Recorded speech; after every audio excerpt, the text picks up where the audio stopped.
কোনো এক শুভাকাঙ্ক্ষী কমেন্টস করেছেন যে রোজার ভিতর কোন খাবার খেলে যৌন শক্তি নষ্ট হয়ে যায়। ধন্যবাদ সুন্দর কমেন্ট করার জন্য। তো এটা থেকে বোঝা যায় যে এখন সবাই কম বেশি একটু সচেতন হয়েছে, তো যৌন স্বাস্থ্য নিয়েও সচেতন হয়েছে, যে কারণে এই রোজার ভিতরেও তারা খাবার বিষয়গুলো একটু ভেবেচিন্তে সেইভাবে খেতে চাচ্ছে যে কোন খাবারগুলো খেলে যৌন শক্তি নষ্ট হয়ে যায়। দেশের এবং প্রবাসের ভাই বোনদের প্রতি Low battery. Please আসসালামু charge. আলাইকুম। আমি প্রভাষক ডাক্তার রিক্তা পারভীন, হোমিওপ্যাথি এবং আয়ুর্বেদিক চিকিৎসক। চেম্বার সেবা হোমিও কমপ্লেক্স অ্যান্ড সেবা ডিজিটাল ল্যাব, উপজেলা মডেল মসজিদের পূর্ব পাশে, শিমুলিয়া, মাগুরা।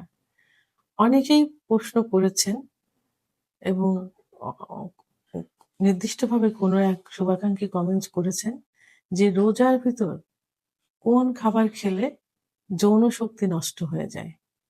ধন্যবাদ সুন্দর কমেন্ট করার জন্য। তো এটা থেকে বোঝা যায় যে এখন সবাই কম বেশি একটু সচেতন হয়েছে, তো যৌন স্বাস্থ্য নিয়েও সচেতন হয়েছে, যে কারণে এই রোজার ভিতরেও তারা খাবার বিষয়গুলো একটু ভেবেচিন্তে সেইভাবে খেতে চাচ্ছে যে কোন খাবারগুলো খেলে যৌন শক্তি নষ্ট হয়ে যায়। শুধু যৌন শক্তি না, শরীর ভালো রাখতে হলেও যেসব খাবারগুলো এড়িয়ে চলতে হবে, তার মধ্যে প্রথম যে খাবারটা সেটা হলো অতিরিক্ত ভাজা পোড়া। তো আমাদের এমন একটা ধারণা যে রোজার মাসে বেশি করে ভাজা পোড়া খেতে হবে, যেমন পেঁয়াজি, বেগুনি, সিঙ্গারা ইত্যাদি এই খাবারগুলো রোজার মাসে খেতে হবে ছোলার সঙ্গে, এমন ধারণা। কিন্তু এই যে খাবার, এই খাবারে কিন্তু শরীরে চর্বি বাড়ায়, রক্ত চলাচল কমে যায়, যে কারণে যৌন উত্তেজনা কমে যায়। তাহলে এই ভাজি পোড়া জাতীয় খাবার বন্ধ করতে হবে। এবং অতিরিক্ত মিষ্টি রোজার দিনে প্লেটে একটা তাও সে বড় আকারের জিলাপি থাকতে হবে, বোঁদে থাকতে হবে এবং গুড়ের অথবা চিনির শরবত থাকতে হবে। এমনই একটা নিয়ম যে রোজায় এইগুলো করতে হবে এবং এটা দিয়ে ইফতারি করতে হবে। কিন্তু আসলে না, এই মিষ্টি শরীর দুর্বল করে দেয় এবং হরমোনের ভারসাম্য নষ্ট করে, সেহেতু এই মিষ্টি থেকে দূরে থাকতে হবে।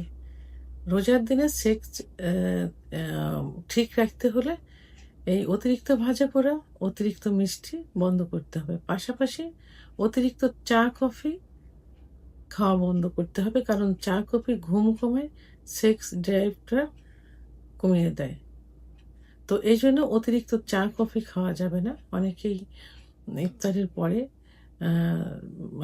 তারাবি পর্যন্ত একটা দুইটা চা খেয়ে নেয়, তারাবি পরেও চা খায়, আবার ভোর রাত্রেও চা খেয়ে নেয়। এটা বন্ধ করতে হবে।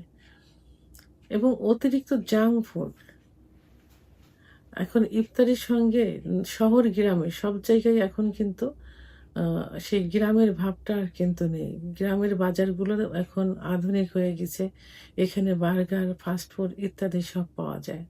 তো এই ইফতারিতে সবাই এখন এই বার্গার, ফাস্টফুড এই জাতীয় খাবারগুলো রাখছে।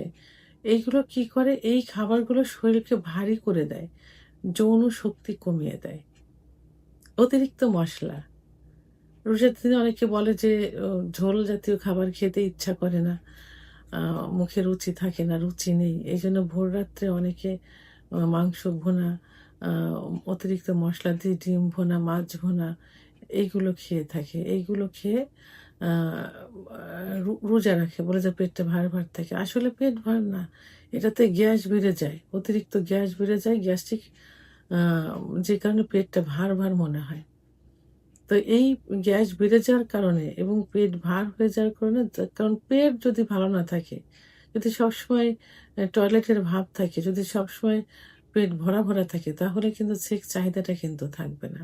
তাহলে আমি যে খাবারগুলো বললাম, এই খাবারগুলো খেলে কিন্তু যৌন বা সেক্স চাহিদাটা রোজার সময় নষ্ট হয়ে যাবে। এই জন্য এই খাবারগুলো দূরে রাখতে হবে, তরল খাবার খাইতে হবে, মশলাবিহীন খাবার খেতে হবে, ঝোল জাতীয় খাবার খেতে হবে। পারলে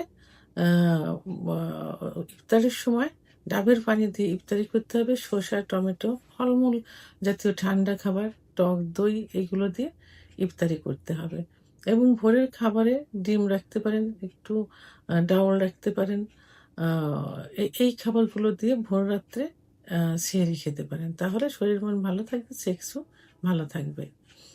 ভিডিওটি সম্পর্কে যদি কোনো মতামত থেকে থাকে অবশ্যই কমেন্টসের মাধ্যমে জানাবেন। আর ভিডিওটি ভালো লাগলে লাইক, কমেন্ট, সাবস্ক্রাইব করে আমার সঙ্গে থাকুন। আল্লাহ হাফেজ।